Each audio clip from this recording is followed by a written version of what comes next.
पाठ है भाषा, बोली, लिपि और व्याकरण। भाषा आप लोगों ने पिछले कक्षा में छोटे क्लासेस में भी पढ़ा है। ठीक है, चलिए जल्दी से हम देख लेते हैं। भाषा वह साधन है जिसके द्वारा हम बोलकर, लिखकर, सुनकर अर्थात पढ़कर अपने भावों के विचारों का आदान प्रदान करते हैं। उसे हम क्या कहते हैं? भाषा कहते हैं। ठीक है, हम अपनी बातों को बोलकर, लिखकर, सुनकर मतलब समझते हैं। इन चीज़ों को क्या बोलते हैं हम? भाषा। ठीक है, देखिए भाषा के 3 भेद होते हैं, मौखिक, लिखित, सांकेतिक।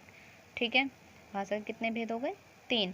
मौखिक में मुंह से बोलना। ठीक है, हम अपने मन के भाव विचारों का आदान प्रदान बोलकर या सुनकर करते हैं, वो क्या कहलाते हैं? मौखिक भाषा कहलाते हैं। ठीक है, जैसे चुनाव में जीतने के लिए मंत्री ने भाषण दिया। ठीक है, जो मंत्री है वो क्या कर रहे हैं? भाषण दे रहा है, मुंह से बोल रहा है वो, और जो जनता है वो सुन रही है उसे। लिखना। ठीक है, जिसे हम अपने विचारों और भावों का आदान प्रदान लिखकर या पढ़कर करते हैं, वो क्या कहलाते हैं? लिखित रूप कहलाते हैं। जैसे पंडित जवाहरलाल नेहरू ने अपनी पुत्री को पत्र लिखा। ठीक है, सांकेतिक में संकेत, इशारा करना। ठीक है, जिस रूप से भाव के संकेतों और माध्यमों को समझा जाता है उसे सांकेतिक रूप कहते हैं। ठीक है, जैसे हाथ हिलाकर बाय का इशारा करना, ऐसे हाथ हिला के करते हैं ना, ये बाय का इशारा हुआ। ठीक है, बोली देखिए, किसी छोटे क्षेत्रों में बोली जाने वाली मौखिक भाषा बोली कहलाती, जैसे ब्रज, अवधी, भोजपुरी आदि। ठीक है, भाषा और बोली में अंतर। भाषा एक विस्तृत क्षेत्र में बोली जाती है। ठीक है, जबकि बोली का क्षेत्र छोटा होता है। ठीक है, जो भाषा होती है वो कहाँ होती है? जैसे हिंदी भाषा है, वो हर जगह बोली जाती है। ठीक है, पूरे भारत में बोली जाती है। लेकिन जो हमारी बोली होती है, खुद की जो बोली होती है, वो कहाँ बोली जाती है? सिर्फ हमारे ही क्षेत्र में बोली जाती है। ठीक है, भाषा का रूप मानक होता है, लेकिन बोली का प्राय नहीं होता। मानक भाषा का लिखित रूप होता है, जबकि बोली सामान्य मौखिक होती है। भाषा का अपना साहित्य होता है, बोली प्राय लोक साहित्य में मिलती है। ठीक है, इसे आप लोग एक बार देखेंगे तो समझ आ जाएगा। भारतीय भाषाएं, भारत में अनेक प्रकार की भाषाएं बोली जाती है। भारतीय संविधान में 22 भाषाओं को मान्यता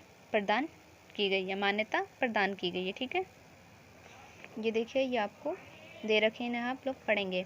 हिंदी देखिए, भारत में 1692 बोलियां प्रचलित हैं। सबसे ज़्यादा मतलब हर जगह जो है कितना हिंदी को ही सबसे ज़्यादा बोला समझा जाता है। ठीक है, हिंदी को बहुत मान्यता प्राप्त है। जैसे टीवी, फिल्म, रेडियो, इन सब पे मतलब लोग क्या देखना पसंद करते हैं? हिंदी भाषा में ही देखना पसंद करते हैं। ठीक है, और ये जो है अन्य देशों में भी संपर्क भाषा के रूप में स्थापित हो रही है। ठीक है, वैसे भी विश्व में सर्वाधिक बोली जाने वाली भाषा में हिंदी दूसरे स्थान पर है।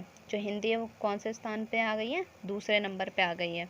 लिपि देखिए, भाषा को लिखित रूप देने के लिए जिन चिन्हों का प्रयोग किया जाता है उन्हें लिपि कहते हैं। प्रत्येक भाषा की अपनी एक लिपि होती है। जैसे हिंदी और संस्कृत की लिपि देवनागरी है। ठीक है, अब यहाँ पे ये लिपियों के बारे में बताया जा रहा है। ये लिपि आप लोगों को याद करनी है। अगर आप लोग याद कर लेंगे तो बहुत अच्छा रहेगा। ये आपको हमेशा के लिए याद हो जाएगा और आगे भी ये काम आएगा। ठीक है, यहाँ पे लिपि हिंदी और मतलब जैसे ये अंग्रेजी की लिपि, ठीक है, उर्दू की लिपि, ये आप लोगों को लर्न करना है, ये देखना है।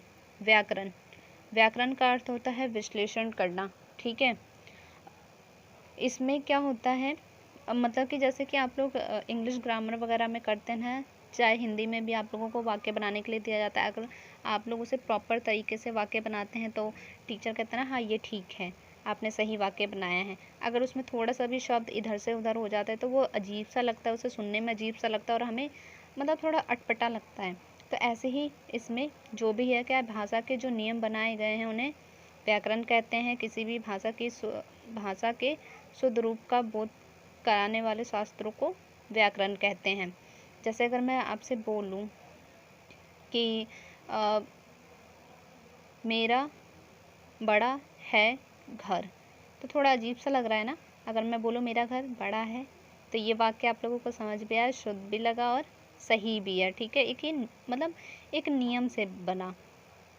ठीक है, अगर मैं इसी को थोड़ा अटपटा लग रहा था ना सुनने में भी, वो मतलब शुद्ध नहीं था, वो हमारा अशुद्ध वाक्य था। ठीक है, और व्याकरण से ही हमें क्या आता है, मतलब बोलना, सीखना और समझना। चलिए आगे देखते हैं हम। व्याकरण किसी भी भाषा के लिए अत्यंत आवश्यक है। ठीक है, सभी भाषाओं के लिए क्या है, आवश्यक है, बहुत ज़रूरी है। ठीक है, व्याकरण भाषा को शुद्ध रूप से बोलना तथा लिखना सिखाता है। ठीक है, शब्दों का अशुद्ध प्रयोग पर कड़ा अनुशासन रखता है। ठीक है, उसकी प्रयोग विधि पर विचार करता है। व्याकरण के 3 भेद होते हैं, वर्ण विचार, शब्द विचार, वाक्य विचार।